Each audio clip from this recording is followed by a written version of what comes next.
Welcome to the Cherry Picker, the horror movie podcast where we like to kill people, but not really. I'm your host, Zach Cherry, and with me as always is... You're gonna die up there. I'm Eddie. And thank you for that segue. We are discussing The Exorcist today, released December 26th, 1973. The day after Christmas. Yeah, that's right. I was even thinking about that. That's an odd time. I mean, is Boxing Day kind of like the Antichrist day? Because it's the longest time until Christmas again. I don't know.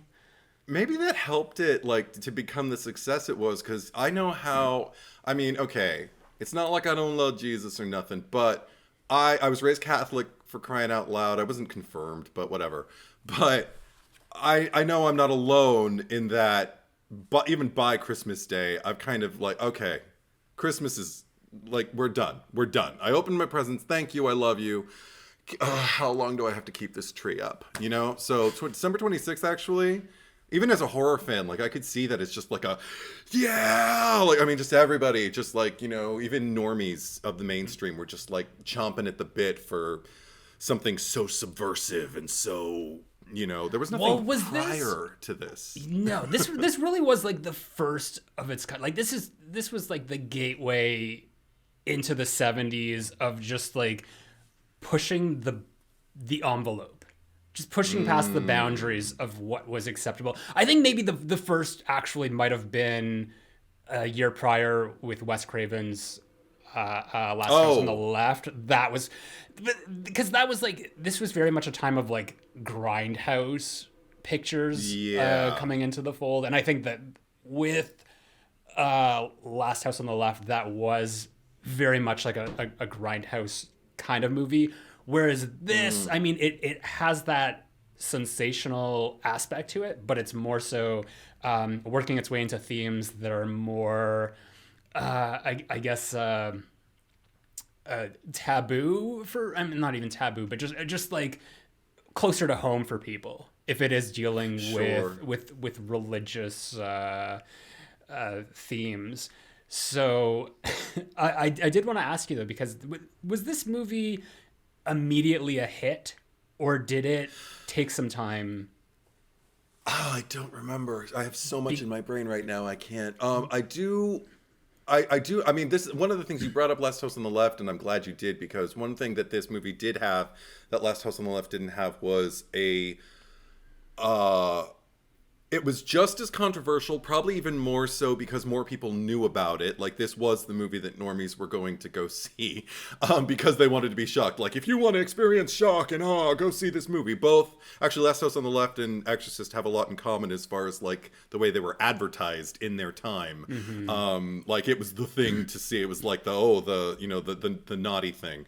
But I also, because this is the thing, I feel like it was successful because everybody was going to see it, but it was also a lot of people were walking out. Yes, a lot of people were walking out. I still don't know where the legend begins and the reality ends because, you know, apparently people were like fainting and needing to be like carried out, and then some people were like speaking in tongues. You hear that about so many movies though, and it makes you wonder, because I mean, like, as we've progressed, because The Exorcist comparatively today is not like, there's nothing in it that I would say is scary. Like, this is touted as one of the scariest movies of all time. It doesn't personally scare me. But okay, going back to another podcast that we did of a movie that was said to be the scariest movie of all time, with Sinister, or at least a more contemporary one, you would think that, like, as the times progress, it's like inflation. Like, people would be going to newer movies and also fainting during that. So you don't hear reports of like, oh, Sinister is so scary that people had to be like taken out on a gurney because they fainted, or like had a heart attack in the theater. So I feel like it was more so just the marketing back then, where it was just like, we're like, this is the scariest thing you've ever seen that you might not. It's almost like from like the William Castle days, like holdover of just like the gimmicks of how you would go see these movies and you would be shocked to death. So there were like little like triages set up in the lobby to like save people's lives if they needed to. No, that's absolutely true. That's how horror was largely kind of like presented to audiences. And even if it wasn't horror, anything that was exploitative or anything that was had shock value to it, had, you know, that kind of currency and that kind of appeal, it was always like big block letters, you know, filling the screen, like letting you know, like, the dread that you're going to experience. And I mean, even Sean Cunningham, before he did anything with Friday the 13th, made a poster and just said the scariest movie ever or something like that. Yeah. And it's like, that's what people want to go see. They want to see the scariest movie ever and that made. was 1980 with Friday the 13th. So I feel like that was probably the end. That Friday the 13th might have been one of the last movies to really attempt that gimmicky sort of marketing, because I feel that like after Friday the 13th and like Halloween, like the market was so saturated with horror movies that they didn't even bother anymore. It was just like, okay, they liked this, we'll give them more of that. But like, all we have to do, it's almost like the marketing back then with The Exorcist. It's like we had to work really hard to get people in the seats. And like once we got into the 80s, it's just like, oh, like sequels. The seats fill themselves. We don't have to do anything. So, and plus sequels started really abounding, like left and right. Well, this is like, if you were scared of part 1, your heart will stop in part 6. Totally, you know? Right. It's funny because like we're not really going into the franchise of The Exorcist here, right. But The Exorcist was it the first movie to have a sequel? Because that came out in. It was among the 77. First. Yeah, it was among. I mean, especially and certainly again, like with like noticeable, not even franchise at this point. I mean, I guess it is a franchise. Franchise doesn't require sequels, but just a noticeable IP. Let's put it that way. Yeah. Like on the marquee that had that kind of clout and recognizability. I think it might have been the biggest sequel if it wasn't the first. I don't know for sure if it was the first, but I think it's the first that I have in my collection. Like definitely the biggest, because there were like other movies like Dr. Phibes and right and things like that. Frankenstein meets the Wolfman and stuff like that. I mean, totally. But it was carrying on like a legacy that had not really been the norm. It was kind of like rekindling it, I think. Because that was like everything that came out in the 70s, that was kind of like the jumping off point for when we started to see sequels getting made. And even though they weren't getting made right in the 70s, because like Texas Chainsaw Massacre didn't get its first sequel until 13 years later, or 12 years later, or something like that. So it did take a while. But The Exorcist really did jump the gun there, just considering that movie came out before the sequel came out before like Halloween even came out. Well, it also makes me really happy watching. I don't remember what loop I was caught in on YouTube some months ago. It was sometime during probably the lockdown, where someone had like maybe 3 hours of 1970s horror film trailers, and I thought, I'm always willing to broaden my horizons and look at, be exposed to things that I haven't seen before. Maybe if I see a trailer that's interesting, I'll watch the movie. And Exorcist, of course, was lumped in there, but I was shocked by how many movies that are remembered were advertised exactly the same way movies that are completely forgotten are advertised. It was always the low, gravelly voice telling you about, the horrible thing happening, and just like people screaming and wincing and shock and awe and all of that kind of thing. Yeah. And so I mean, really, yeah, you're right to roll it back to like what you were talking about as far as like getting butts in the seats and everything like that. But also, I don't want to reference it too much, because I did listen to a podcast maybe a year and a half ago on the making of The Exorcist. And the reason I don't want to reference it too much is because there were things that they talked about on that podcast and said like as though they were fact. And I was like, well, I know for a fact that's not true. So we'll speak in hypotheticals if I ever reference them. But well, that's why I'm kind of glad that you're here. I'm always glad that you're here. But I'm glad that you're here, especially with this episode, because I mean, self-admittedly, you're a fan of this franchise, like not just this movie, but the entire franchise. And I've seen every single one of these movies. I don't remember most of them. And for me, like even just this movie, The Exorcist, maybe this might be controversial, but I am not in love with it. Hold on. I do find it to be incredibly dull for large parts of it. However, it's a movie that like I don't particularly enjoy sitting through, and not because like I'm disturbed by it in any way, but more so just like I'm fascinated with everything about it, and you know just certain things about the production, just in terms of like, you know, cursed films and things like that, that I almost feel that like would I enjoy reading the book more. Have you read the book? No, I wanted to so badly prior to this podcast, and unfortunately I'm studying to get my commercial driver's license, so that has been what I've been reading for like the past week.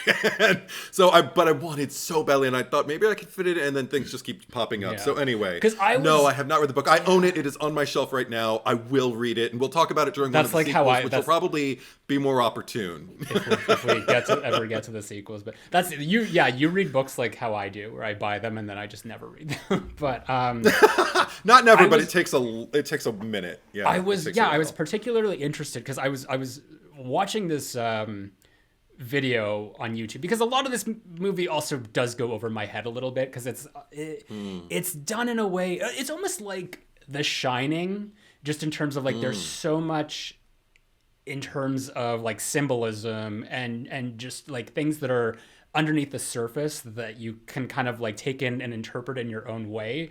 But I think like where, you know, The Shining is one of my favorite horror movies, because I do think like find like the story is very like compelling, and like the characters. With this one, I think like what really takes me out of it is really like how slow it is, like especially at the beginning. You have kind of three different storylines, more so just two, because like the bit with Father or Marin. Father Marin. Yeah. Marin.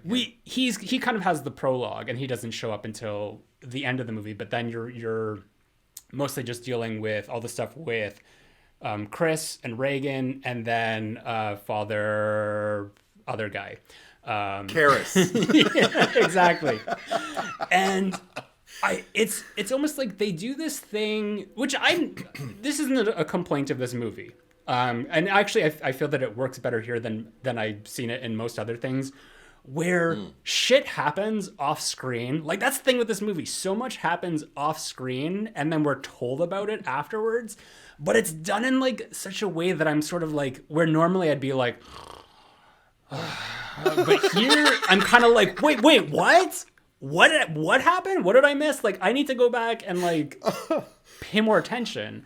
But it's like there's a lot of time cuts, just in terms of like, it's like this is not taking place over like a small amount of time. Like it feels like it's months at a certain time.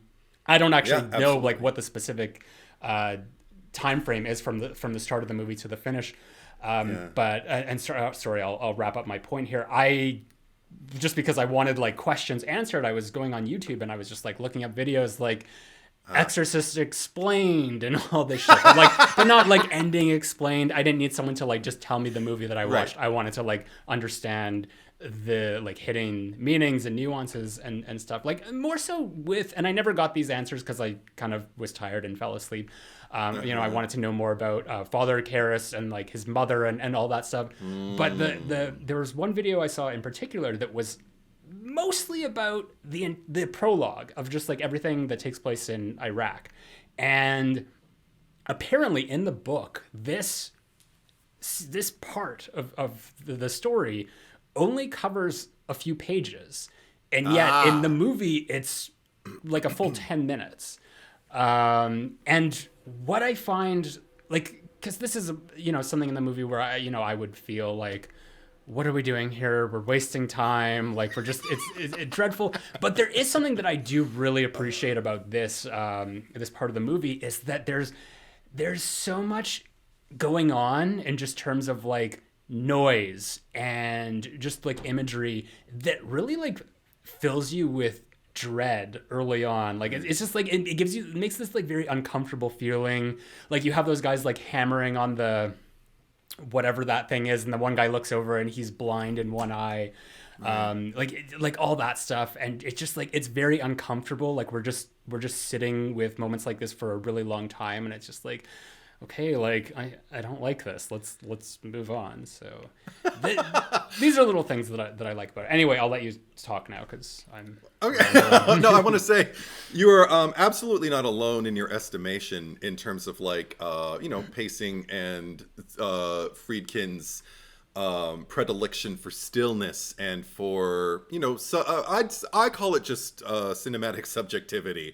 He's just he hasn't really established any direct plot at the beginning of it, and everything that is, it's because we talked about the ad campaign. Everything, I feel like everybody who goes into this movie has some kind of predetermined notion of what they're going to expect, and the opening 10 minutes that you were discussing are kind of like a slap in the face to that. Like it's supposed to be shock and awe and look at the things moving, it's gonna be so oh, you're gonna go nuts. And what I love about it and everything that happens in northern Iraq is just that that these first 10 minutes are the baseline to get us to drop our guards. Like things are still very tense the way he's depicting them, like you said.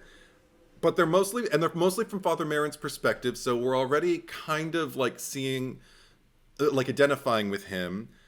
But the only thing that's really happening is that maybe like a slight threat keeps being alluded to in imagery and in things that are troubling Father Merrin to kind of get us to go, why did that? I don't even know what it's called, but the thing in the clock that goes tick tock, the pendulum, I guess. Yeah, the pendulum. So the pendulum like stops, and it's like it's not scary, and it's unsettling to me, but it is for me more than anything. It helps me to see him recognize it and to recognize something that I don't yet. Like I have an idea because I saw the trailer and because everybody I feel has some frame of reference going into this movie, like what to expect. But I just like the fact that there's a very, very low decibel of like unease running through all of that. I even love the opening, and it's part of like another horror movie I love that I think is, I didn't realize how much it's influenced by it, but just I thought about the opening title shot of Insidious, just like black background, red angry titles, and strings just kind of like scraping on each other. That's I didn't make that correlation to Insidious, but now that I think about it, like they totally took that in Insidious as a just a copy or homage. The Exorcist, yeah. If I like it, it's homage. I'm probably gonna have like a lot of like stupid questions for you during this, but so are we to understand that when they've kind of like unearthed the cachet of stuff, and there's the sort of like the head of like the little tiny head of Pazuzu, that was kind of Pazuzu's essence being unleashed into the world, or was it more just like an omen and like Pazuzu was already there? Because like while I was like researching and watching these things, I found out that Pazuzu's actually like the god or like the demon of winds, and there's this whole bit where he's brushing off the sand on the thing, and the wind kind of takes it away to almost like represent like, and there goes Pazuzu off to possess poor Reagan on the other side of the world. It's funny because I think what I get from it, like that's the only way I can like perceive it. I'm no scholar when it comes to this movie, but what I always perceive is just a very, again, because it's you know, this is William Peter Blatty. Like this is essentially his story that he wrote, and like that is now being represented on screen. For the most part. I know there's a lot of stuff he doesn't like in it, but or that he argued with Friedkin about. But what I get from it is just almost a very poetic kind of like introduction of the beast. And he's not just manifest in like the tiny head. It's just kind of like, again, with the wind, with the unpleasant images, especially when Father Merrin marches up through all of like the scaffolding and the town and the people and all of that. I think it's one of the last moments of the entire Northern Iraq sequence when he makes his way to like the top of, it's not a cliff, it's like a hill, but it's across from another hill where there's a giant statue of Pazuzu that's almost waiting for him. Mm-hmm. And like, you know, in a standoff kind of like shot between the two of them. But in the distance, he notices these dogs fighting against each other. Right. And it just feels like something, I don't know if it's so much that we uncovered it and unearthed it and now it's free to go. It's almost like Pazuzu itself has made the decision to gain entry into our world again. Like Pazuzu's ready to make Father Merrin chase Pazuzu wherever the next possession may take place. You know, it's almost just kind of like Pazuzu's sending Father Merrin a text like, "Hey, you up?" And Father Merrin's like, "Oh my God, not you." You know, like Pazuzu is the ex who will not fucking leave you alone. They'll like lie low for like maybe 3 years and then in the middle of the night text you for your PIN number. You know, I know it's not PIN number, it's just PIN, but stay with me. Anyway, I'm making a point.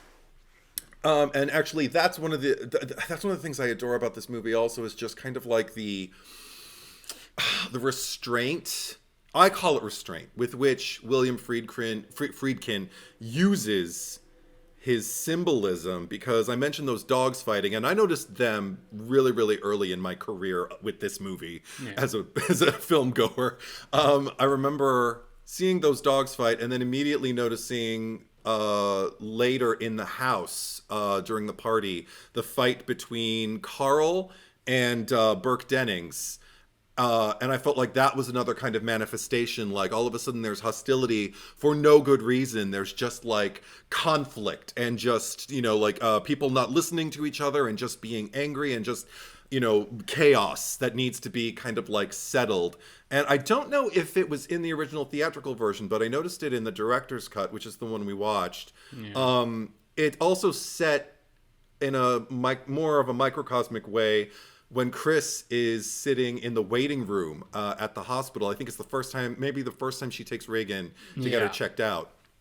And two little boys are wrestling, and it's much more playful. It's a lot less threatening, but it still feels like a low rumble, like first dogs, then children, then grown men. And until it just escalates until, I guess, finally it comes down to the actual exorcism itself, or arguably even Reagan confronting the number of people who, the barrage of doctors and, you know, sitters on tops of hills and whatever else Chris got in there to, like, you know, try and 88 doctors, she said. You should write an essay about this movie, because I'm like, you could probably find, like, you're picking up on all these correlations that I would never understand. And I don't think that like the regular audience member would either, because I feel like this is a movie that is very like open to just interpretation. And then, like I was saying, like I don't really enjoy watching this movie per se, but I enjoy kind of just like uncovering facts about it and learning through it that way. And not to say that I don't enjoy like the horror aspect of the movie, because there is a lot to take out of this. But similar to like another movie that we talked about, like within its franchise of just the Texas Chainsaw Massacre, which is another movie of its time, another movie that you really love as well, which I'm just kind of like okay about. Like I'm like, I like it, all good and stuff, but it's like it never terrifies me. It's not like it doesn't have the same effect on me as it would. And I mean, like, I'm still like, there are movies that, you know, like even Black Christmas, which, you know, came out like not even a year after this one. That there are things about that movie that terrify me. I mean, I don't necessarily think it's scary, but like with The Exorcist, like I'm not like I said, it's not really like the experience of watching it, because I'm more so when I see it and I see like little Linda Blair and all like the stuff, like it's almost more like, okay, this is kind of funny in a way of just like her, like the head spinning, and like when she's doing the voices of like all the dead people, or like when she does the Brooke Dennings voices, like, do you know what your cunting daughter did? I can't take it seriously, and just like Ellen Burstyn getting like slapped around, and just like it's like, it's frightening in terms of like, if this was a real thing. And obviously like The Exorcist, the story is allegedly, I guess, based off of a true story that happened in the 40s. So it might have been even earlier. Yeah. I feel like it might have even been earlier in the 1900s, but I know it happened to a boy, and I know allegedly, and I know it lasted much longer than this one did. Like typical exorcisms take weeks, months, maybe even years in some cases. But there were slight things that they pulled that allegedly happened to the boy. Like there would be, I remember when I was very young, hearing the tale that he would spell out answers to the questions on his own torso when they would try to talk to him, and the demon or whatever it was would never let them, him speak with the mouth, so it would always just be spelled out, and that's spelled out with the help me on Reagan's belly. One thing that I did find like particularly I'm gonna say like fascinating, but it interested me when like Chris first kind of like approaches Father Karras. It was kind of like their first interaction, which is like an hour and 20 minutes into the movie. I kept like pausing it and like display the time, because I wanted to see like how long is it, like how long does this movie really move along. But anyway, like, during this conversation, and they're kind of like making small talk, and then all out of nowhere she's just like brings up like exorcisms, and he says to her like that the church doesn't do it anymore, because like ever since like the Advent, or just like discovering mental health conditions like schizophrenia and stuff. So it was just like making it seem like the whole thing is bullshit. It was just that the church didn't have the wherewithal to understand these sort of disorders that were the root cause for this demonic behavior, is what they deemed demonic behavior. Yeah. So when I think like what this alleged true story is, like, is it a real possession, or is it the case of schizophrenia, or any number of mental disorders? And the way I think the movie kind of like crosses that hurdle is by having the two priests are sitting in like the red room, the red conference room. It was like this. It was like the Shining like Overlook Hotel bathroom equivalent. Yes. So while they're at the Overlook Hotel discussing like what they're going to do about this, and like contacting Lancaster Marin and getting Damien Karras, because it'd be good if there were psychiatrists there anyway. He's not the one who says it. It's actually the doctor who says it when Chris has her big 88 doctors and all you. Well, they ask her if she's religious. Breakthrough. They ask her if she's religious, and he does say, he says, we're only suggesting this as a means because it's more. He doesn't use the word palliative, but basically saying like it's basically like a placebo. Like if the person who believes they are being possessed, believes that there is an exorcism going on, ultimately it can be successful because they can believe they are being exorcised, and then they can be cured. It can actually have some. Well, I think that was like the whole bit where he was throwing regular tap water on her, and she was like reacting to it, but then he's just like, yeah, I was just putting like regular water. It wasn't holy or anything. I wanted to ask you, did you make anything of that? Like, did you draw any kind of conclusions from that? Honestly, I just thought like that was Pazuzu being dramatic.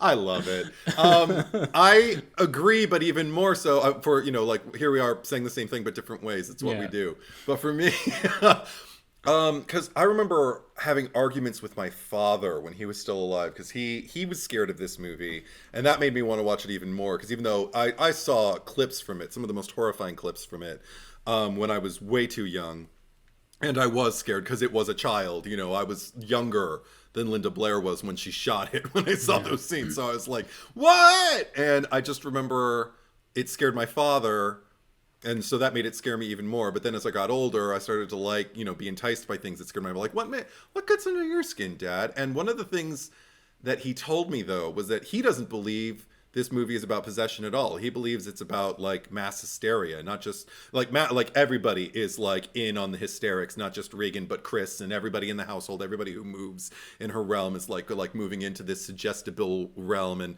And he's like, and you know why? And I said, why? And he cited that damn tap water and said, because if it were tap water, it wouldn't have had any effect. And I honestly think because my dad was quasi-religious, and there were a lot of questions he dare not ask and regions he dare not go. I often thought that was his own kind of protective covering, which I think a lot of Catholics do with this movie. A lot of either devout Catholics or raised Catholics who are still kind of Catholic. If it comes too close, they kind of give themselves a barrier, and his barrier was, it's all fake. Okay, that scene's there to let us know it's all fake. Okay, and so in that case, then who's kind of the ground zero? Whose toxic energy is it that's affecting everyone in that household? He thought, I think the way he put it was that he thought it was Reagan in some extreme psychological I don't know if it's euphoria or dystopia, whatever the word is, just some kind of really, really delicate, fragile state. But I'm assuming based off of just Chris. Because there's that scene where I guess before the shit really hits the fans, when it's still just there's rats in the attic, right, yeah, not the cellar, right. But when she's on the phone with the operator, and and she's just don't you know, just being a total fucking cunt to the operator, and just being it's not rocket science, and you just see Reagan on the other side of the hall just being oh, my dad doesn't call for my birthday, and here's my mom just being a super aggressive bitch. It's maybe I just need to start acting out, I just want some attention here, and that's the rest of the movie, is her just pretending to be possessed and killing people because she had a shitty birthday.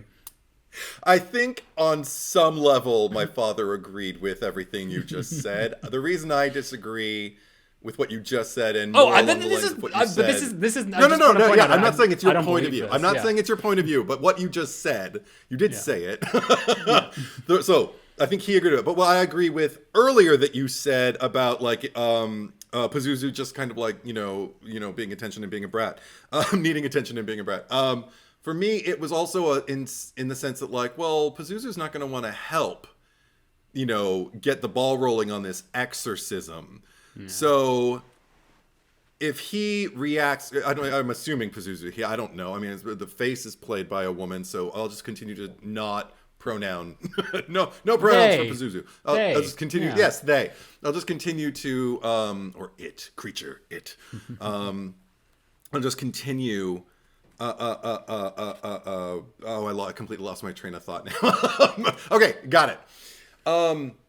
I thought because it doesn't want to help, it wants desperately to just kind of throw a spoke in the wheels of progress, any kind of progress that Father Karras could make. I get that. So helping him not make a case for exorcism is only going to delay the inevitable.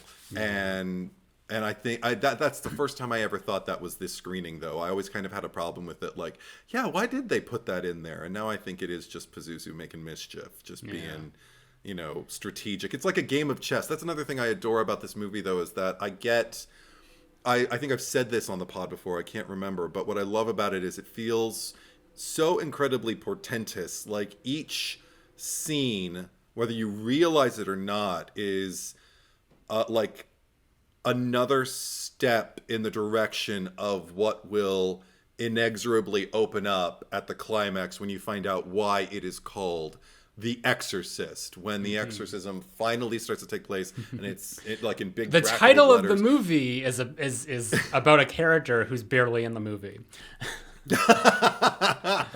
But it's about, like, it's kind of like the same way. I haven't read Moby Dick, but because I know he's got to face the whale at least by the climax of it, it is like what is waiting for you, kind of like at the end of the journey, and what is waiting for Regan, Pazuzu, Chris, Father Karras is The Exorcist. But also, I spent my entire life thinking The Exorcist alluded to Father Merrin, just because he takes such deft control when he moves into that environment. But really, the successful exorcist, the one who exorcises Regan, is Father Karras. So I could never stop talking about this movie. I swear to God.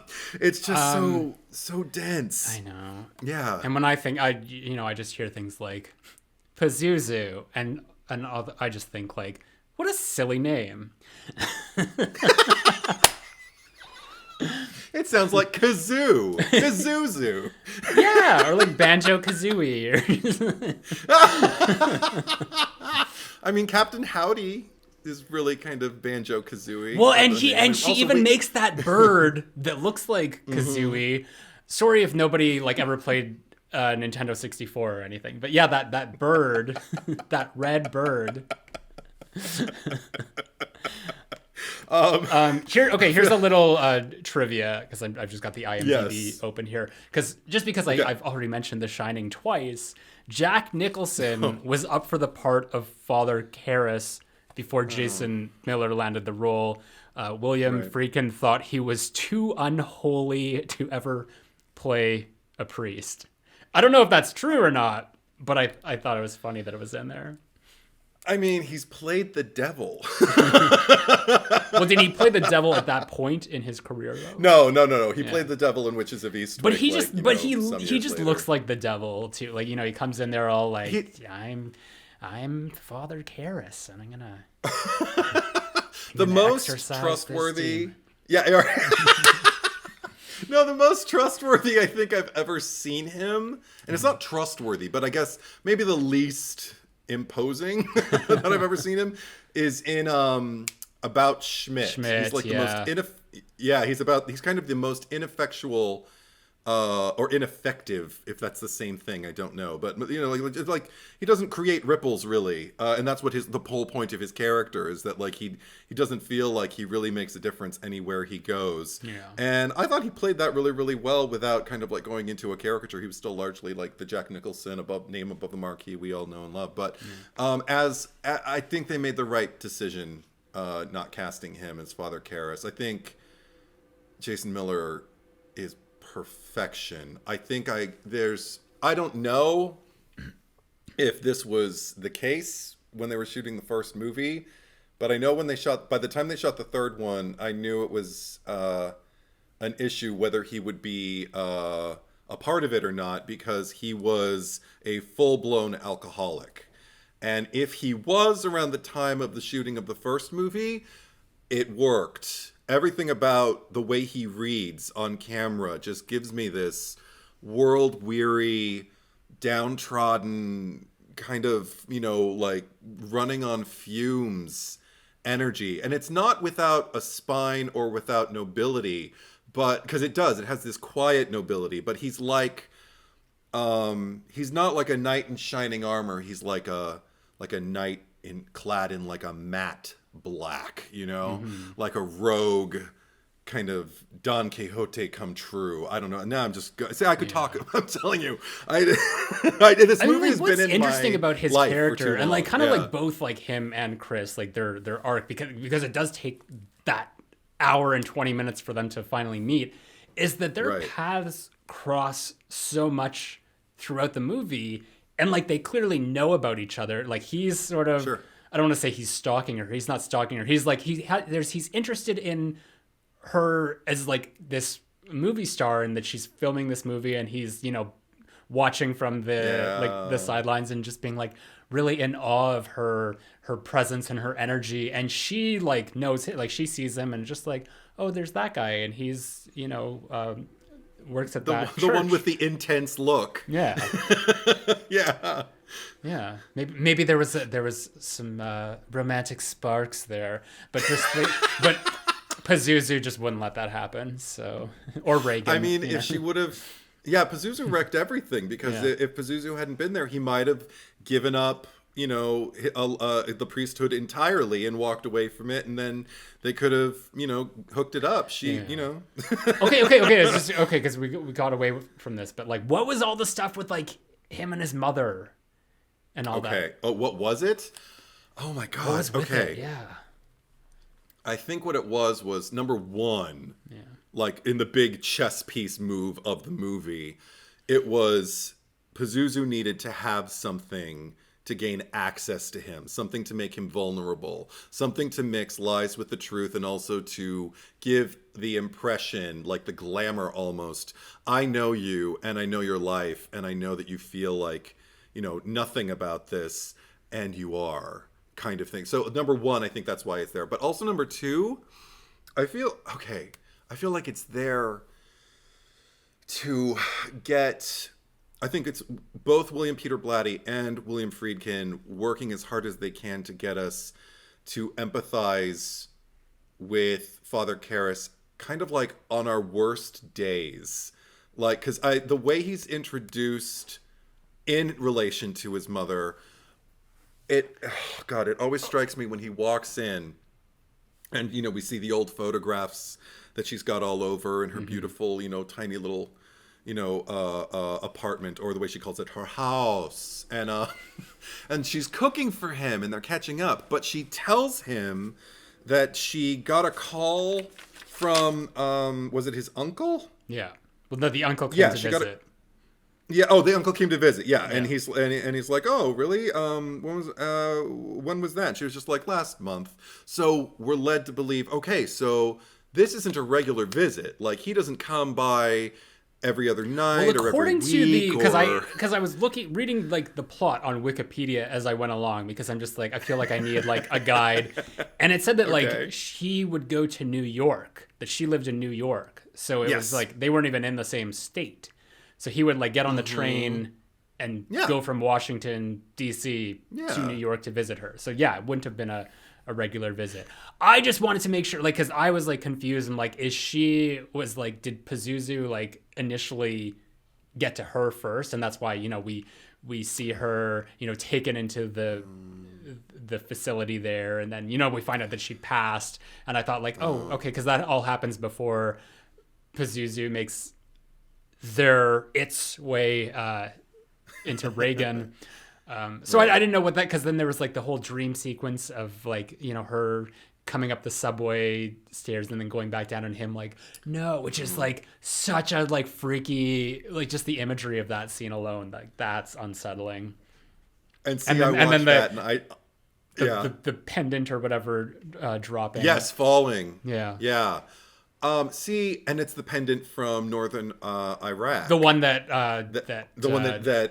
Marin finds. Yeah. And so, and I can't remember. Okay, before we go into that, I can't remember if there's a moment where Marin passes it to Karras, or if it's just like kind of like almost teleporting, like it's existing in multiple places. I mean, I guess it's a common medallion that anybody could have, but the fact that it was found at that site and that Karras ends up dreaming about it and then ultimately ends up wearing it. I don't remember how it gets in Karras's hands, but I also feel like if there isn't any moment where it passes hands, because I can't remember if it did. I didn't look close enough at this screening to see if it... Okay, cool. If anybody knows, DM me. Instagram, Edward is Truth, one word. No, because there's also the instance when Kinderman is on the side of the house at the stairs that have dropped and everything, and there's leaves blowing and stuff, and he picks up a rock, and it looks like it's malformed, and it doesn't... look exactly like Pazuzu, but it almost looks like a rock that's being manipulated to kind of form Pazuzu's head. And it makes me think like what was present in Iraq is now present in DC. Yeah. And I have a question about Kinderman. Yeah. Why is he like following Father Karras? Like when he's out for his run and he's just sitting on the bleachers there, like what reason does he have to like interview him or, you know, question him about what had happened? Well, I mean, because I think it's number one, because he's of the parish and seems to be kind of like of the community. Everybody seems to hold him in high regard. Maybe he had even heard of him prior to that. So maybe he thought he might have some kind of insight, but also it's funny that you bring that up. Yeah, it still doesn't make any sense to me.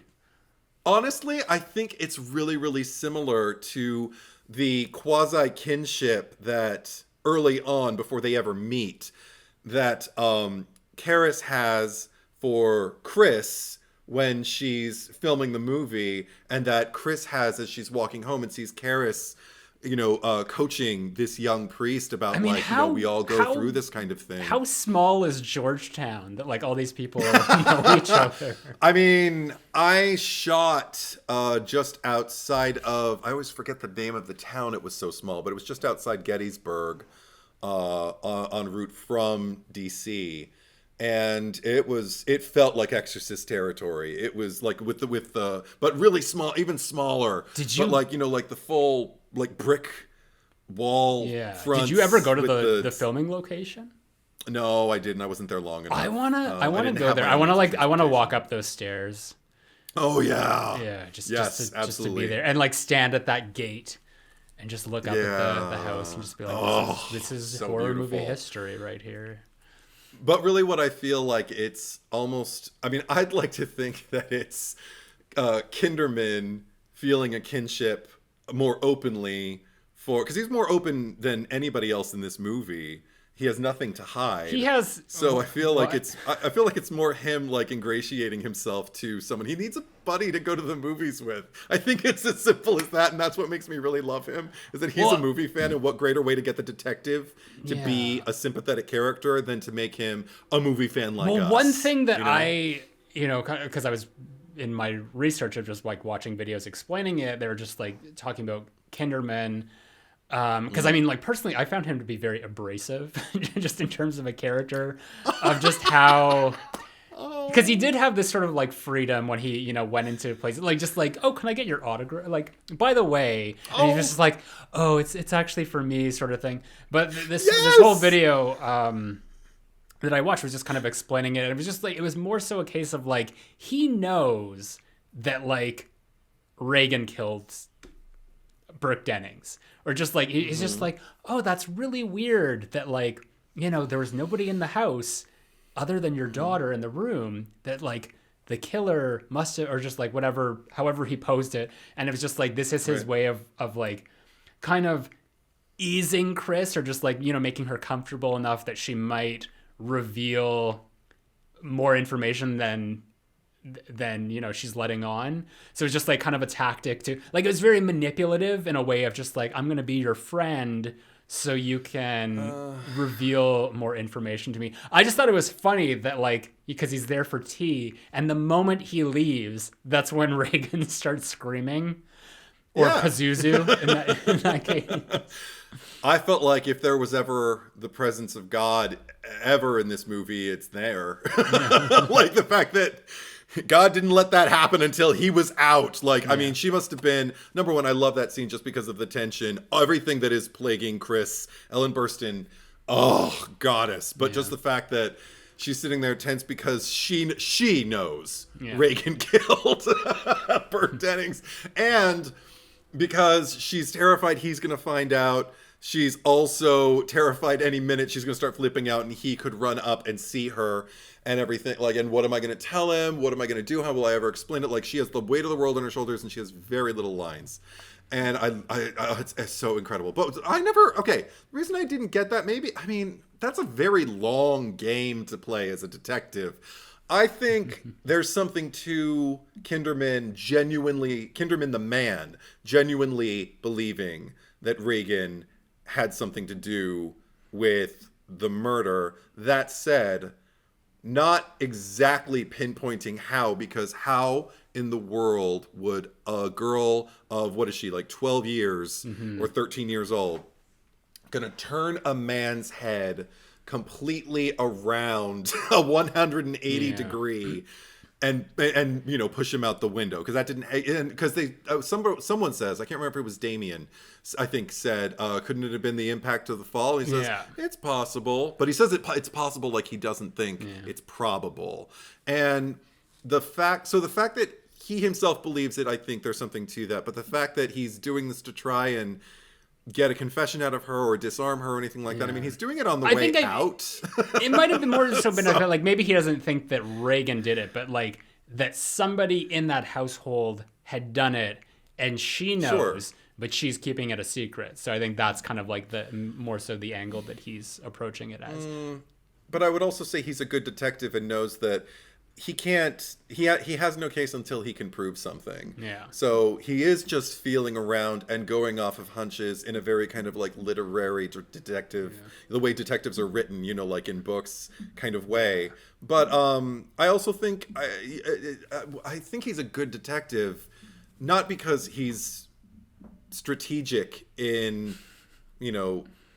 the autograph and ingratiating himself and then making her drop her guard or anything like that. I think he's a good detective in that he allows himself to free associate and just kind of like stumble on things and wonder about them. And if it doesn't hold anything, if it does, it's like throwing spaghetti against the wall, and if it doesn't stick, oh, okay, well, it doesn't stick. I guess I got to let it cook a little bit longer. Funny that you mentioned that was like divine intervention from God that like kept Pazuzu at bay until Kinderman left, because there is the scene at the very end, which I guess only exists on the extended director's cut, where after Reagan and Chris leave and they all say their goodbyes, Kinderman shows up afterwards, and the other priest, whose name I forget, is there, just like, oh, you just missed them. And it was like, maybe that was another divine intervention sort of thing, because it was like, we're gonna keep him away, like just make sure that they keep missing each other and never cross paths. So there's obviously going to be questions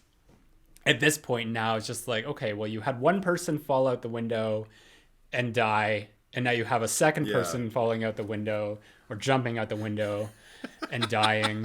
So there's clearly like there's going to be questions for the police, and that was, now that you mentioned it, I just think like, okay, they're like, let's get them out of here. They've been through enough. Right. God was looking down on them and just being like, I'm so sorry about Pazuzu. If there was any divine intervention, I feel like that was one of the key moments. But I do also want to point out something you mentioned. I think you were talking about Father Dyer, the priest who plays the piano, and his idea of heaven is, a nightclub where he's the headliner and they love him. Is that the priest you're talking about? The one who takes Karras's confession at the end and holds his hand and cries because fucking Friedkin slapped him. Because he wasn't a real actor, he was a real priest, and he couldn't cry. Do you know who I'm talking about? I have no idea. The only thing I heard is that Friedkin fired a gun, not a real gun, but like blanks right around whatever his name is, who plays Karras, to get a reaction out of him, and he was really pissed off about it. And he's just like, I'm an actor. I can act that. I don't need you to incite that out of me. Friedkin did a lot of that director manipulation that I am not a fan of. And I know Ellen Burstyn wasn't either. She had that rope tied to her after the slap from Reagan, after the lick me moment. And she's supposed to, get hurled back. Yeah. And it almost hurt her. Like, it was starting to hurt, like the takes that she did. So she asked William Friedkin to ask the man who was pulling the rope to be a little gentler, because she can act it. She doesn't want to be injured. Yeah. And Friedkin is kind of a shit, so he told the man, pull as hard as you can, just yank it. And that's the take we see in the movie where she gets yanked back, and the cry out that she does, it seems to be both in pain and in despair over like the state of everything that's happening with her daughter. It was pure pain. Ellen Burstyn like threw her back out, and I think she was out for a week or something, and had to like recover and like get physical therapy, and then she had to go back into and finish the movie. What else did Friedkin direct? Like anything in the genre? He did the French Connection, which I could not finish. And not in the genre, I can't answer that. I don't even know. I'll look it up right now. You look it up. But because I saw the French Connection, and one of the reasons, we won't linger on it because it's not genre, but it preceded this, and it actually set the stage for this movie because he wanted to make a horror movie the way you would make a documentary, hence like a lot of the stillness, a lot of the subjectivity within, you know, the sequences, and also like the kind of magic trick he did of like putting us through all those medical procedures with Regan before we really see anything affect her from the possession. Because I don't feel anything at all. Yeah, right. And then the one that gets me, and the one that he was always like the money for him, was when they're doing the, I don't even know what it's called. Is it because it's not a spinal tap, is it? I don't know. But whatever they're doing, where they're like injecting that, they're putting that numbing agent on her neck, and then they put a needle in her to like, I guess, fill some kind of like non-toxic all of that something, stuff, so they like can get her. Every one of those scenes where she was like being subjected to those tests, like that was like almost like just as bad as like the stuff at the beginning in Iraq, because it was like this like pound of like just this shit. It was just like, that can't be good for like anyone. But I'm just okay. I'm looking up William Friedkin. He directed The Guardian. I don't know. Do you remember that movie? No, I have not seen The Guardian. It's a horror picture from 1990. A young couple with a newborn baby don't realize that the nanny they hired is a magical nymph who sacrifices infants to an evil tree. Does that ring a bell? God, no, I have not seen that. Wow. We should do that. Maybe at some point. I'd be interested. It sounds really fantastical for Friedkin, because what I was saying was like with the French Connection, it's just kind of like this expose, or was intended to be an expose of like dirty cops, like in, you know, the late 60s and the 70s. And there's Gene Hackman, and who was he with? I don't remember who he was working with, but I tried to watch it, and it is so, it's like too realistic, because they're dirty cops and they're abusing their power and they're planting evidence and they're using the N-word, and it's just so violent, and it's fascinating because you feel like you are watching a documentary, but because of the subject matter, I just don't have a palate for it as of right now. I think some things need to happen in the world before I can watch the movie all the way through. But what I wanted to say was the money shot for him was when the blood started squirting out of her neck, you know, through the little vial, I guess, that they put in before they attach the tube. Yeah. There were always people wincing at that point in the movie theater, and that's when he was like, I got him. Yeah. Because if they're watching this and watching this poor girl go through this, they're empathizing with her. They believe that what's going on is going on, because that's not really going on. That's all movie magic. So we're going to get them. They're going to be on board for everything that happens from here on out with Regan. Not on board like, let it happen, but on board like, oh my God, it's terrible. The wince for me comes from like any slime or projectile vomit. Because it doesn't even look like vomit. It literally looks like goo.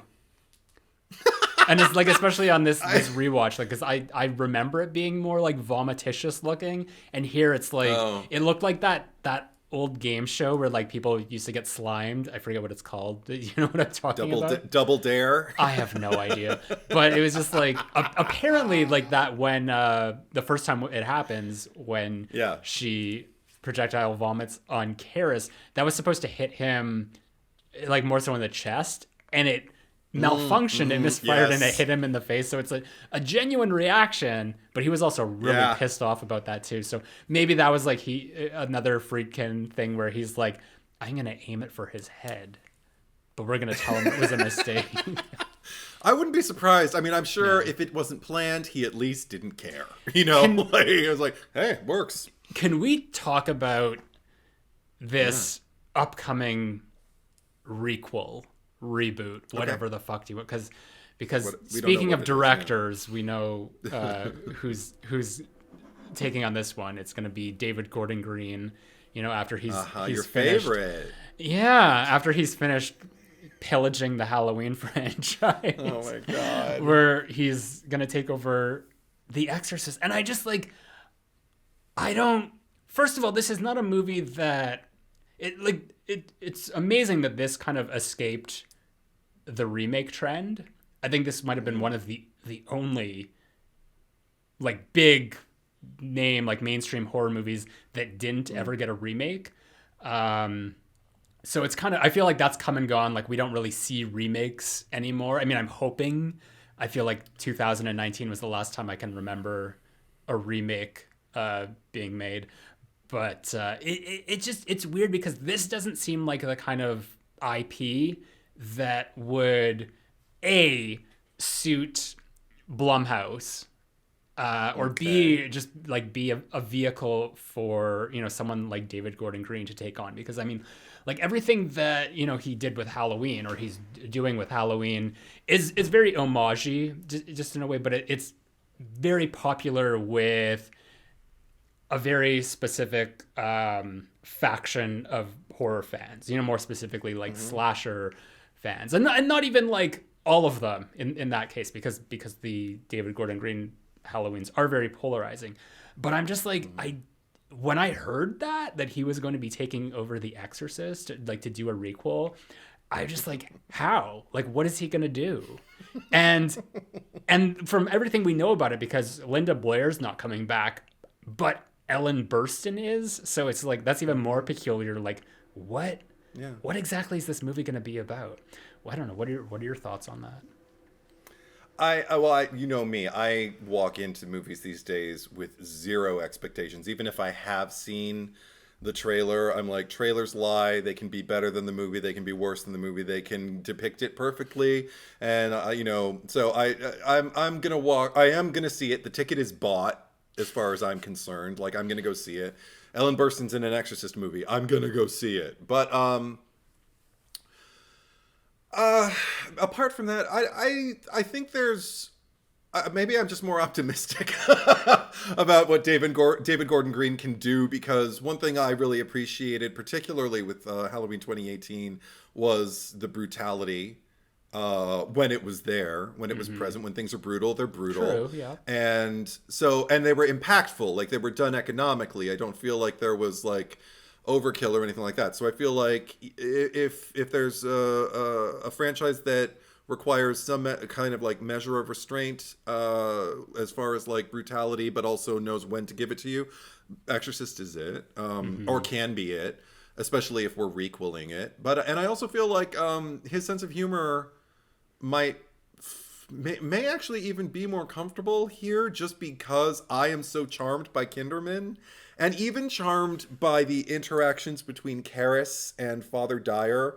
When Karras' mother dies in this movie, and Father Dyer goes to wherever he's living, it just looks like some kind of like tenement house or something. I don't know, or maybe it's a YMCA.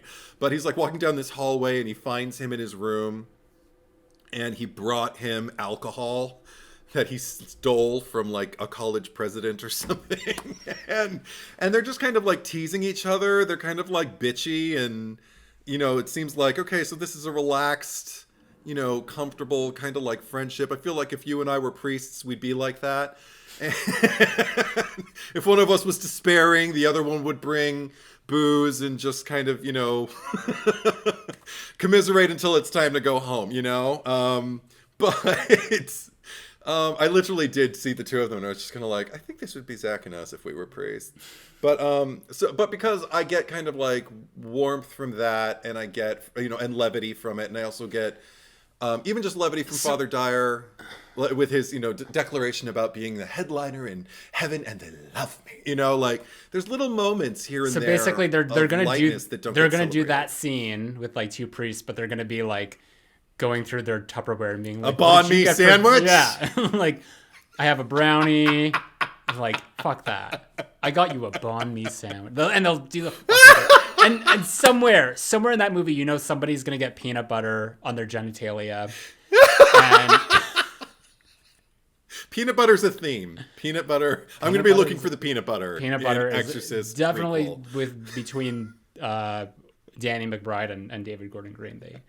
They do like their peanut butter.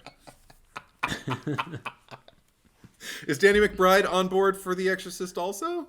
I hope not. Or is it just David Gordon Green? Let's look. Okay, you don't know. Actually. Okay, We'll look okay, it up. cool. While you're looking it up, I also want to bring up a question that I had for you, which okay, and I don't know if you have a strong opinion on this, but it's another kind of like litmus test for me, or not even a litmus test, but just I don't know, subjectively, I wonder how people perceive this moment in the movie. The crucifix that's in Reagan's room, that's underneath her pillow, that Chris finds and everybody denies. Do you have a theory on how it got there? Did they all deny it? I thought They all denied it. She confronted Carl, and what's the name of her assistant? The young one. I can't remember her name. I don't know. She's so barely in the movie. I always forget her name. But anyway, her and what is it, Helga or whatever the name of the the woman in the kitchen. She asks. She was barely in the movie. Sharon. Right. It was Sharon. Yeah. Sharon is like the assistant, her right hand, her gal Friday, as it were. Sharon. And they all deny putting it in the room. Did this happen before or after Burke Dennings was killed? This was good question. Sequentially, I don't know. Oh wait, no, it was after. It was after because Burke Dennings is a possible person who could have left it. Do you think it was him? I don't know. I mean, it could have been anyone at that party. Okay. Because maybe it was even the priest. Is it that was at the party? Father Dyer. Yeah, because maybe he's like, oh wow, like I'm gonna go up and like put this cross underneath her pillow. Okay. Because there was that's some weird shit. Yeah. Because she never asks him, and they had like a pretty good they were like really chummy. Yeah, he was the one that she asked Father Karras about. And the one that she said, like, the one with the interesting look. He's always very, whatever. And he's just like, oh, yes, well, his mother died. Apparently she was dead a few days before. What a funny name for a priest as well, Damien. It predates The Omen, so Damien was good before it was bad. Damien. But, yes. I'm just looking up the writing credits here. William Peter Blatty, based on characters by... obviously. Peter Sattler, written by credit, and Scott Teems, story credit. Okay. I'm none the wiser. Yeah, I don't All right, know. We'll see. I just looking up, nothing stands out here. I guess Scott Teems worked on writing Halloween Kills. Take that... how you will. I'd say to the people listening to the podcast, if you could see Zach's face right now, but I think it reads in your voice the trepidatious disdain with which you maybe he was the one that did all the Evil Dies Tonight stuff. Maybe. What do you think will be the slogan of Exorcist 2023? Your cunting daughter? I don't know. No, but just like compared to Evil Dies Tonight of Halloween Kills. What will be the thing that everyone's chanting in the movie? Your cunting daughter. I don't know. I mean, it's a holdover from the first movie, so it can't be because nobody says Evil Dies Tonight in the first Halloween 2018 movie. So I don't know. But I wanted to talk about my theory because I have a theory about the crucifix just because and maybe it's a reach, but I think Regan put it there. And I don't mean like any time recently. I feel like she had been alone in her room for a long time. There's that reaction shot of her face when her mother goes up, when Chris goes up with that candle in the attic looking for the rats that aren't there, and the candle goes, boo, you know, in a big flame and everything. There's a shot of Regan's face, like she's wide awake and she looks terrified, maybe even vacant. Like she's already starting to kind of like be taken over a little bit eclipsed by Pazuzu. And because Pazooey. That's what I'm calling. I don't want to start that. Them. You can call Anaconda Annie. I'm calling Pazuzu Pazooey. Oh my God. We are not comparing Anaconda and The Exorcist. Oh, I guess we are. All right. But anyway, so because of her terror at that, and also because there's that thing that happens at the very end of the movie after the big bad gets exorcised and, you know, and everything. Where the dust settles, you know, and where Chris says something to the effect of like Regan doesn't remember any of it or something like that, and I'm like, you are such a fool. It's like that theme. I think I brought it up maybe off pod before. It happened in Carrie with Sue Snell's mother when she's talking about the doctor says she'll probably grow out of it and forget all about it at some point. And it also happens for anyone who's seen The Rage Carrie 2, we know. Sue did not live that down. No, but it also happens at the end of Poltergeist with Jo Beth Williams talking to Craig T. Nelson about little Carol Ann, and she says she doesn't seem to remember any of it. And I'm like, this is very much, I feel like, emblematic of like an era that like the parents of the 70s and 80s children were raised with, like, just kind of like, if you just kind of wish hard enough that something will go away trauma-wise for your child, it will. Just don't think about it. Just don't talk about it. And, you know, maybe things can go back the way they were before. And I feel like that is a very authentic inclination. Yeah, if you have the option to be a Mrs. McNeil or a Mrs. Voorhees, be a Mrs. Voorhees.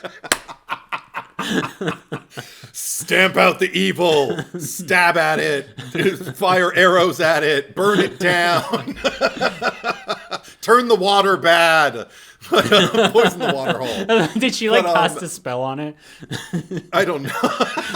We'll get to that when we do Friday the 13th. We'll do that when we do Friday the 13th. But anyway, with this movie, okay. But because Regan has the reaction she does when she meets Father Dyer, properly, I guess, gets actually introduced to him and everything like that, because he was there the night that she peed the carpet, and she doesn't seem to remember that either. But she says, "This is Father Dyer." She's like, "Hi, Father," and everything, and she just looks at his collar and immediately embraces him. Oh, it always moves me too. I always feel like I'm welling up when I think about that moment, because I feel like it is her recognition of exactly what happened to her and exactly who was on her team, basically. Like, who were the ones who kind of like rid her of this horrible thing that she was conscious of. And if she was conscious of it, I feel like it means she was conscious of it early on. And I feel like maybe she, even though Chris doesn't seem to think, when the doctor asks her earlier in the movie, does she have any kind of religious beliefs or anything like that? And she says no. And does Regan? And she's like, no, not at all. I don't think so. And I'm like, I think it was a secret. I think it was Regan's secret that she might be clutching some kind of, no, it didn't have to be Catholicism. It could have been anything, any kind of talisman that might make her feel safe, almost like a teddy bear. I'm having like flash forwards to Paranormal Activity with like Katie at the end clutching the cross. Yeah. Do you remember what I'm talking about? Oh yeah, with the blood. Before she gets fully taken over by whatever that, not Pazooey. Toby. Tobes. Don't get me started. Anyway, okay, so but that's always a question that I have for people about like how the crucifix got in. Okay, one more question I have for you. All right. Because I put this poll on some time ago on my Instagram, just out of curiosity, asking people because this is a huge litmus test for the Okay. movie. What do you think what do you think caused Father Merrin's death? Ball in your court. I just think that Pazuzu just I hate you. just like talked at him to death. Really? Yeah, I don't know. Or it just made it really cold in there.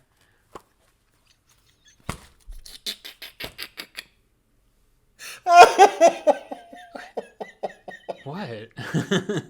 Was that the wrong answer? Really cold in there. It was freezing. Did you see It was freezing. the icy breath?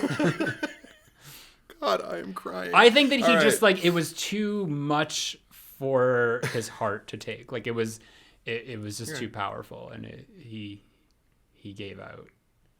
Okay. Yeah. Because there is an entire faction of people. Wait, what was the poll? What were the two options? Okay. Did you think he died of natural causes, or do you think he died because of Pazuzu? Those were the two options, Okay. like natural causes or Pazuzu. What caused his death? And an overwhelming amount of people voted Pazuzu, and I immediately doubled down, went into the DMs and just like, really? Because and just started a discourse and found. Huh?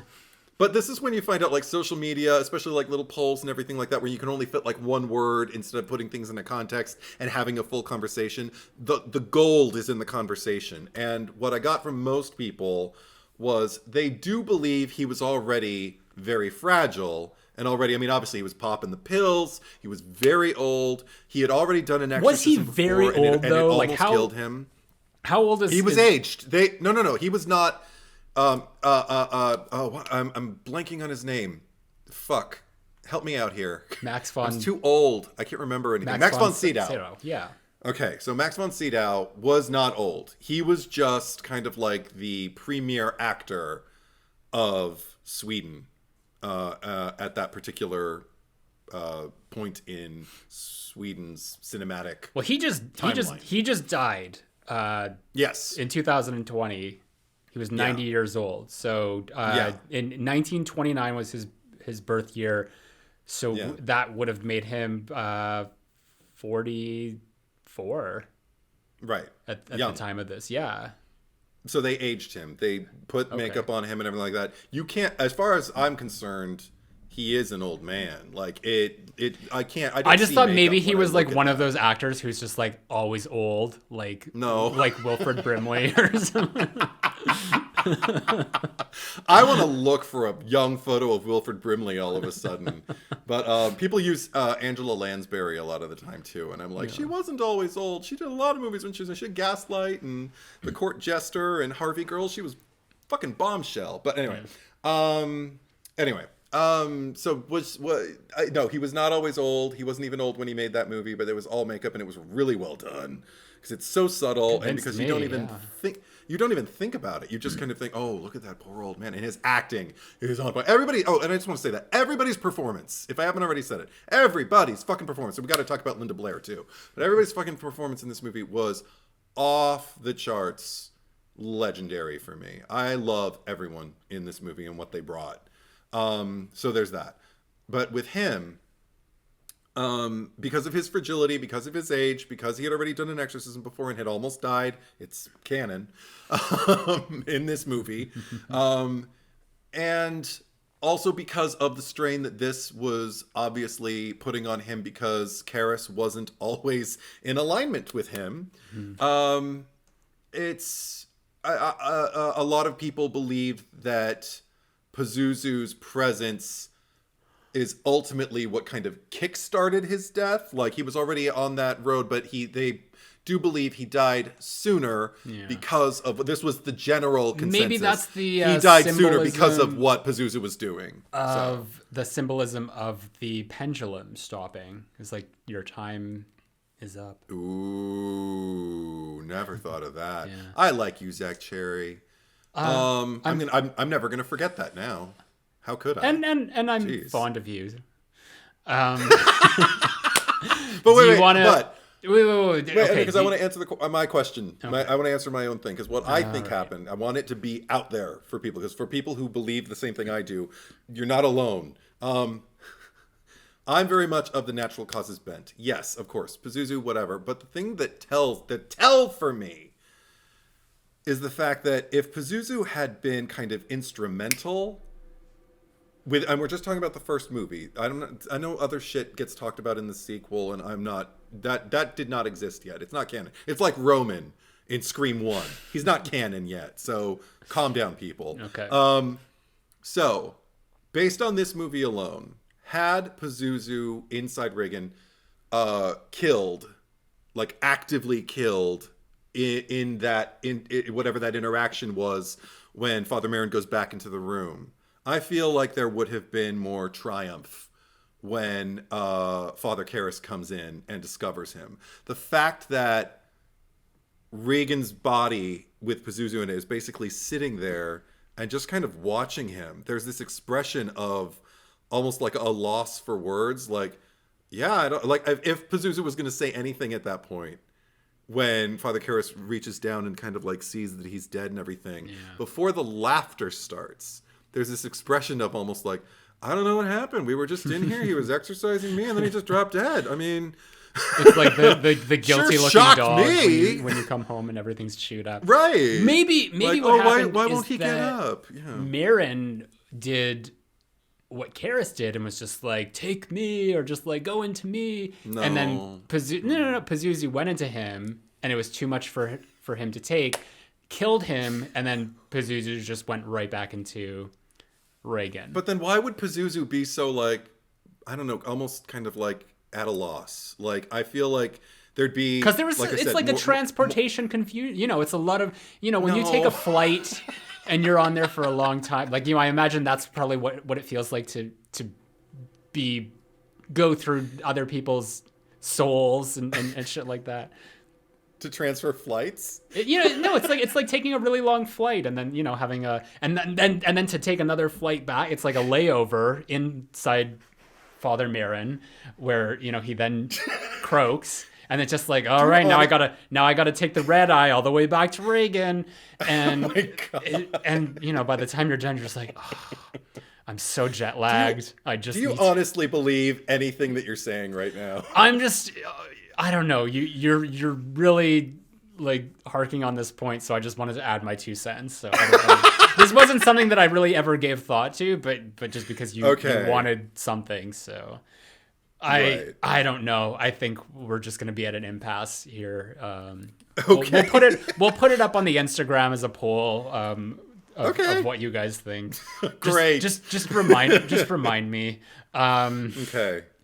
And, you know, before we get to the cherry picker, you did mention Linda Blair. Did you want to quickly go over anything Linda Blair-ish? I know she was nominated for an Oscar, and I know there was a tremendous amount of controversy around it at the time because while the movie was being made, I don't remember the name of the actress, but there was a body double. She's the one who did... Ooh, and I'm glad we're bringing this up.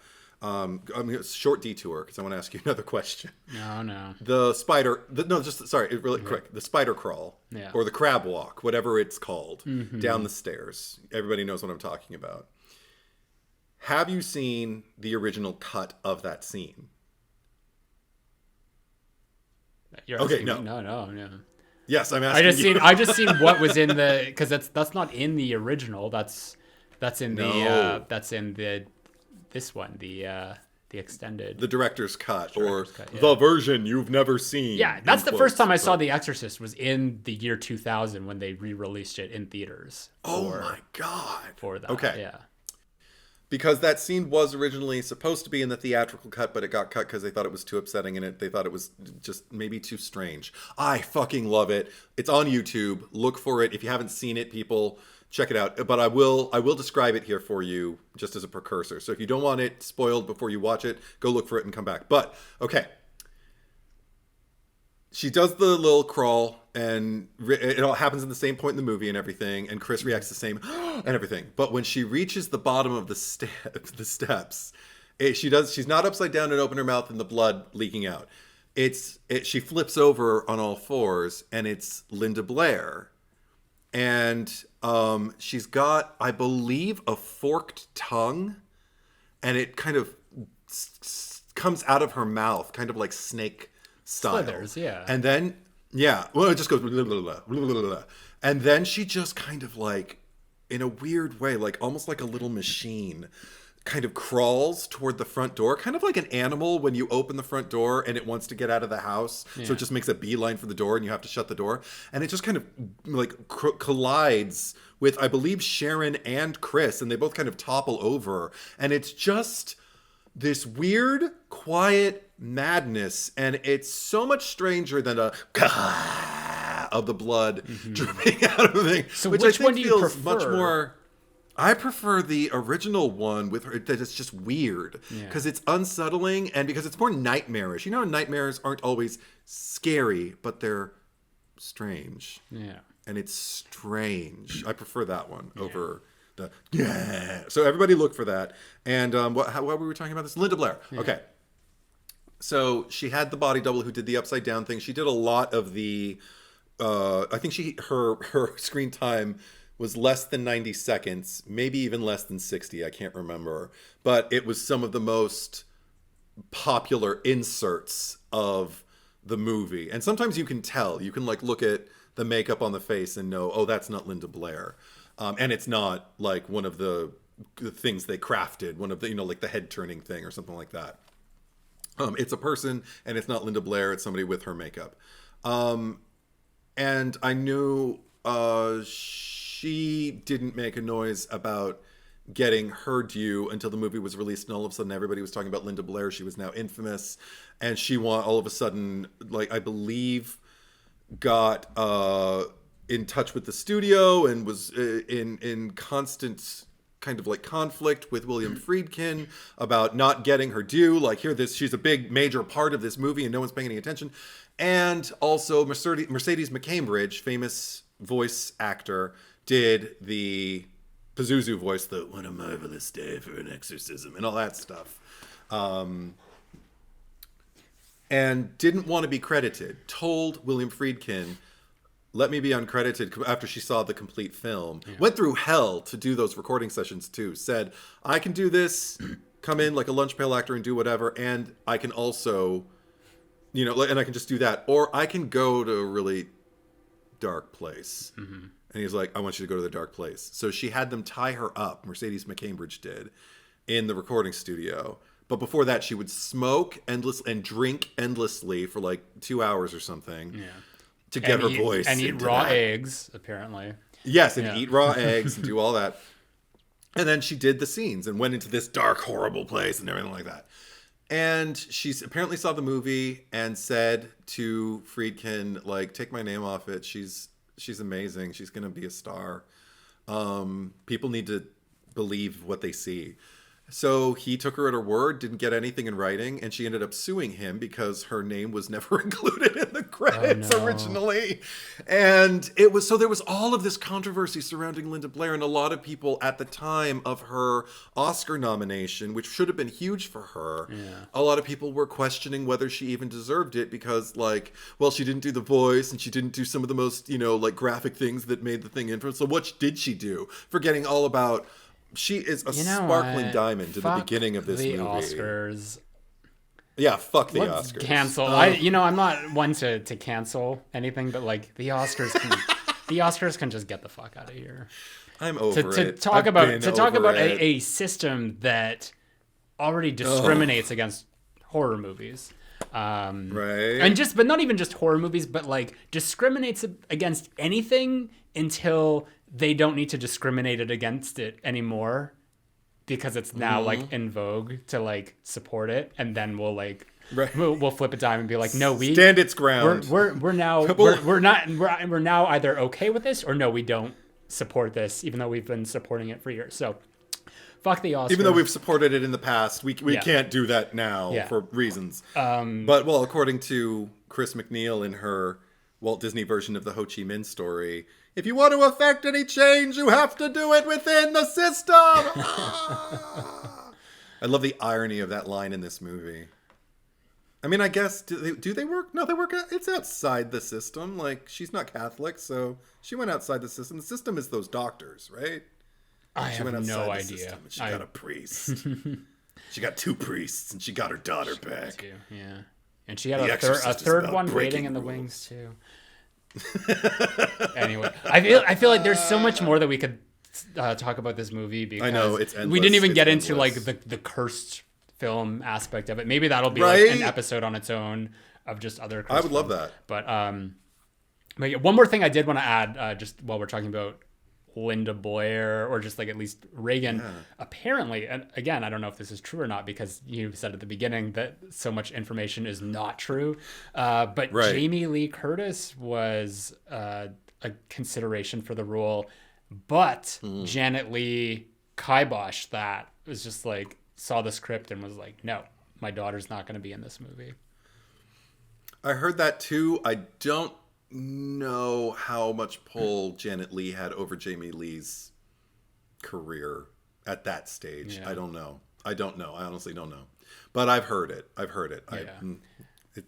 Legend I think now. Jamie Lee did better with Halloween. She got her own. Yeah, it happens. It all worked out. There you go. Anyway, I think now we can get to the cherry picker.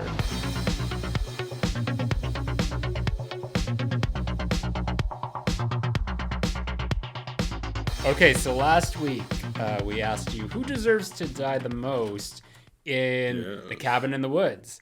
And I chose Steve Hadley, and you chose Daniel Truman.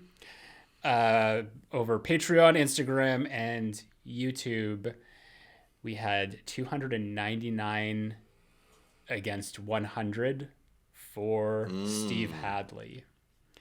Wow. Yeah. I'm not surprised by that at all. Yeah. It's like, tequila is my lady. I'm not surprised, but I can't wait to hear the comments. Like, I'm interested in the rationale. Let's look at the comments here now that you remind me, actually. Shall I sing? You might be singing Just a vamp. in a second here. Okay. So, I'm sorry if I mispronounce any of these names. Iole Alia just watched the podcast, and you both have amazing points. The only reason I didn't go with Eddie's pick was because Hadley's karma was hilarious. He got to see the mermaid after so many years of wishing, and the effects behind the kill always make the scene funnier to me. All right. Avery Navarrete says, LOL, I can't wait to hear why Eddie picked Truman. I voted for Hadley. I'm bummed no one picked Mordecai. I thought about it. Keep up the great work. Great job to both of you. Yeah, there was Mordecai. Mordecai might have been a more formidable opponent for. But because he ends, I feel like he gets enough just with them making fun of him and the fact that it affects him. Anyway, on speakerphone. Yeah. He actually buys into it. I think he might be a little crazy, and I don't hold people responsible for their mental illness. So, Cool Nerd the Third. Oh, that rhymes. I never thought about that. Cool Nerd the Third. Truman was just a tech guy. Hadley was controlling the whole thing. He's my pick. Okay, I disagree. Well, he wasn't a tech guy, but he was. He was just like the muscle.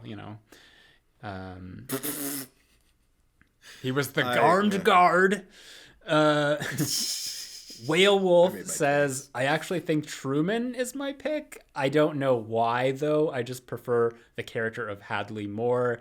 He got some laughs out of me, and that might be the only reason. I just feel Truman was bland, to be honest. And I want to say Hadley deserves it more because he was in on the kids dying, but like Truman tried to stop it, and if he just let the children get sacrificed, then the world wouldn't have ended, or some. Okay. I lost the thread there, but okay. Basically, he He voted for you. Voted on your side. Yeah, thank you. Spy Pig of 1945 says, I mean, there's quite a few people to pick on who's deserving death. And by few, I meant many. The monsters at the end sorted that out. They certainly did. Yeah. And that's it? No, we got Blue Box 87 says, I didn't even remember who Truman was. Neither did I. But I picked Hadley because out of all the monsters, he only cared about seeing one, the merman, when there were lots of cool ones to pick. Honestly, though, everyone but Marty. Yeah, I can get on board with that. Get the fuck out of this movie. Everyone but Marty. Marty deserved a better movie. Sorry to anyone who likes this movie. Because people won't want to kill Sigourney Weaver. I'm just trying to think. It's interesting because the rationale. This is exactly what I'm thinking because I did have an exchange with one person in my DMs who tried to explain choosing your choice to me. Yeah. And I didn't get it. I was like I don't even remember what she wrote, but I just answered back. So I can't tell whether you're making an argument for my choice or against. And she just went, ha ha ha, yeah, he's great. I don't know. And I was just like, okay, I don't know. So I don't know. Maybe I love that it's much more important. I love that you're getting into fights with people on your DMs. No, not even fights. I'm just like, I'm all about like finding out why. And people are just kind of like, yeah, you know. And I'm like, okay, I guess. But that's, so I think people are. But yeah, that's what it comes to. It just comes down to reasons, you know. It's, you know, everyone has their own. I don't think.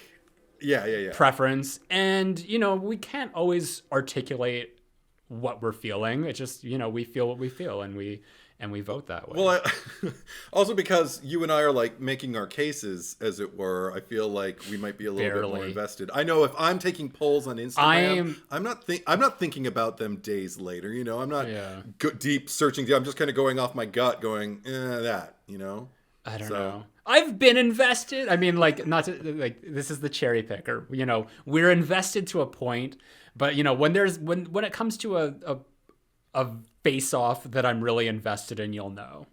Yeah. Just a few more comments. Taz M says, "This is tough. Daniel is innocent, but a bit meh. Hadley was entertaining as hell, but probably does deserve to die more." Thomas Baker says, "Daniel was a innocent man. Why pick him?" Oh! I can't. No, he's not. He is complicit. That is the opposite of innocent. Anyway, go on. I'm getting angry. Good. Channel that rage into your Exorcist pick. Married Cinema says, careful talking shit about Brad Bramish. Do you get that? Brad Bramish. Yeah. He must be one of the characters. We'll need some context to that. Married Cinema. Anyway, we have a winner, and it's Hadley, and by extension me. So I get first dibs, and I feel like, okay, I know where you're going with this because we've done this before. We've treaded this ground, and I'm gonna nip this in the bud before we even start this because there needs to be ground rules laid for this. You're laughing now. Well, and you know what? Like, you had yours and I had mine. You chose Bagul in Sinister. Yeah. And I chose Leprechaun in Leprechaun. So I feel like we're even, Steven. These are selectively, like, just for humans. It's human characters. You know, it's not animals. Okay. Non-heavies. It's not even. No, it could be a villain. It could be a. Well, we're not gonna like if like we're doing Jaws and you know you pick the shark. Like, no, that's you're just taking the piss out of it.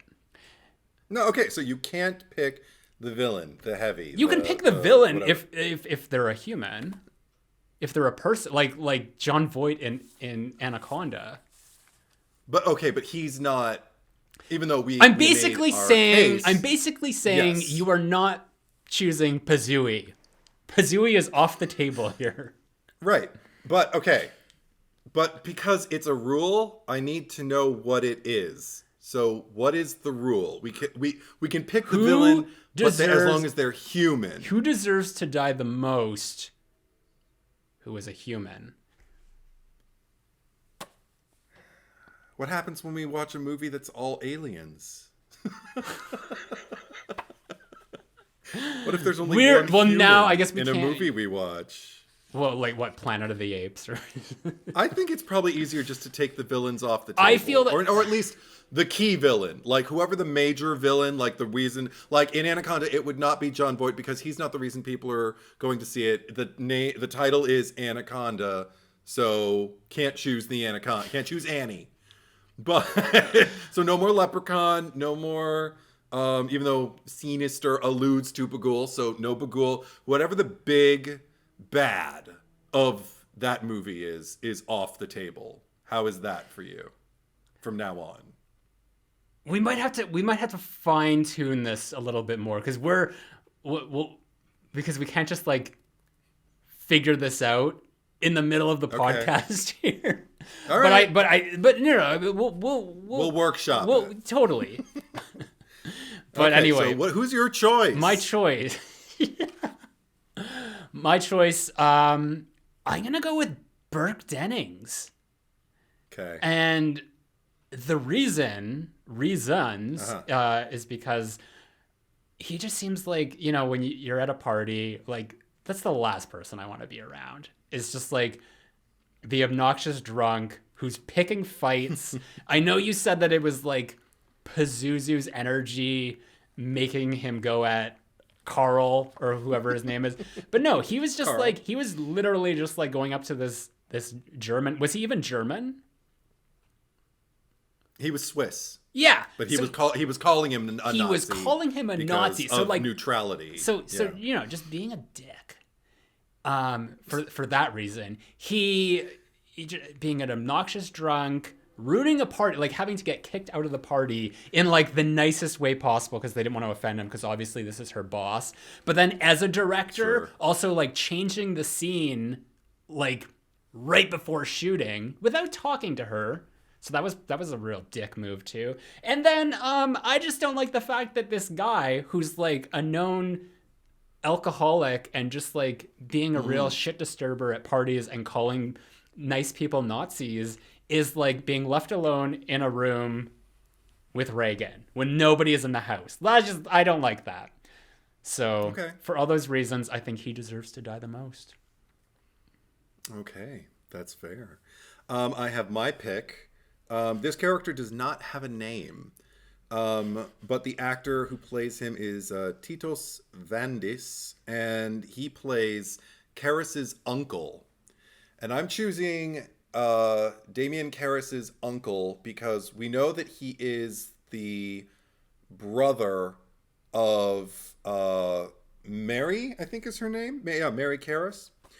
And he's the one who puts her in the fucking asylum and acts like that was the only thing he could do because of the money. And what does he do is blame Damien for it. He's just like, you know, if you were some psychiatrist like living up in Manhattan, you'd have the kind of money to afford something so your mother wouldn't have to go in a place like this.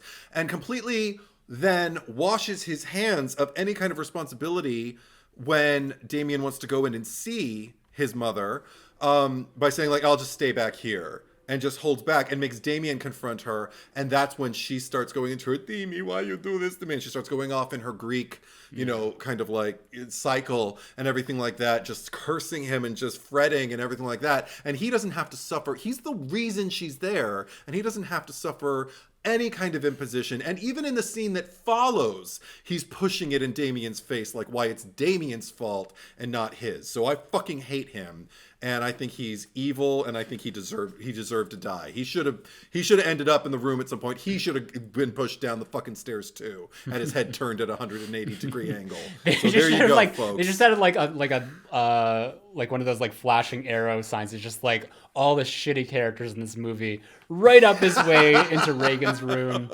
We're just gonna have him looking for Damien. Like he's going up to the room for no reason. Yeah. He's got his hat in his hands. He's just kind of knock knock and opens the door, and then all of a sudden, and then he just dies. And you're like, yeah, good. So that's who I choose. I don't know if anybody's going to remember that character, but we'll see. Maybe it'll make people remember. I don't know. Okay, so it's either Burke Dennings or Uncle Karras. Karras is Uncle. I like Uncle Karras. But he's not Uncle Karras because Karras would be Damien's father's last I mean, name, we could do a Google search because sometimes they have like those like Exorcist wiki things and they'll have a name. I guarantee you it's... Well, maybe it's in the book. Yeah. So yeah, maybe that'll help. Okay. There you go. Anyway, you can vote your conscience, vote your heart. You can do that, and you can vote on the community section on the Cherry Picker YouTube channel. You can vote on Instagram on @the Cherry Picker Pod, and you can also vote on Patreon if you would like to support the podcast or my main YouTube channel. And I do want to welcome some new Patreon supporters. We've got Phoebe, and we've got Brandon Good. So welcome aboard, Phoebe and Brandon. Hi guys, and thanks. Thank you, and thank you to Andre Felix for all of his hard work and dedication to the Cherry Picker. And just a reminder to anybody, if you are listening to the Cherry Picker, you can watch these episodes on YouTube as well. And if you are watching it on YouTube, you can listen to it on all major podcast platforms. The RSS... All of them. Well, the big ones, the important ones. The big ones. The RSS feed is in the descriptions below. And also, we have a review. Hey. Sorry, that was very anticlimactic. We have a review on Apple Podcasts. So coming from Linz Brienne, an amazing podcast. Zach and Eddie are easy to listen to and make every episode fun. I love the long episodes. Probably in particular, I'm sure the scream. Yeah, that's what I'm guessing. I love the long episodes. I enjoy hearing them banter and how different their opinions can be. Can't wait to see and hear more from the two of you. Thanks, guys. Well, thank you, Lynn's Brand. Yeah. Appreciate that very much. If you guys, if you would like to leave your own review on Apple Podcasts, that would be awesome. It really does help the podcast go a long way in getting more recognition algorithmically. Yes. I don't know how any of that works, but it does. Anyway, if you do want to also find us on social media, as you already told them, Edward, where can they find you again? Edward is truth, one word, on Instagram. That's all I ever do. And you can find me at Retro Bitch Face, all one word, on Instagram, and also Zach Cherry 8 on Twitter. Do you want to tell everyone what's going on next week? I forgot what's going on next week. I have a lot going on right now. What's happening? It's true. You do. It's our 13th episode. Ooh. I don't want to guess wrong. 13 ghosts. 13 in ghosts. Yes, the one with the numbers in the title. That was seamless. It's like the original Scriphorum, or like I guess seventh. Then I don't know how you would say it, but yeah. I'll have to look at it. We'll have it all worked out. We will, yeah. So 13 ghosts to commemorate our 13th episode, which we're really excited about. Lucky 13. Yeah. Anyway, thanks for listening, watching, and we will be right back.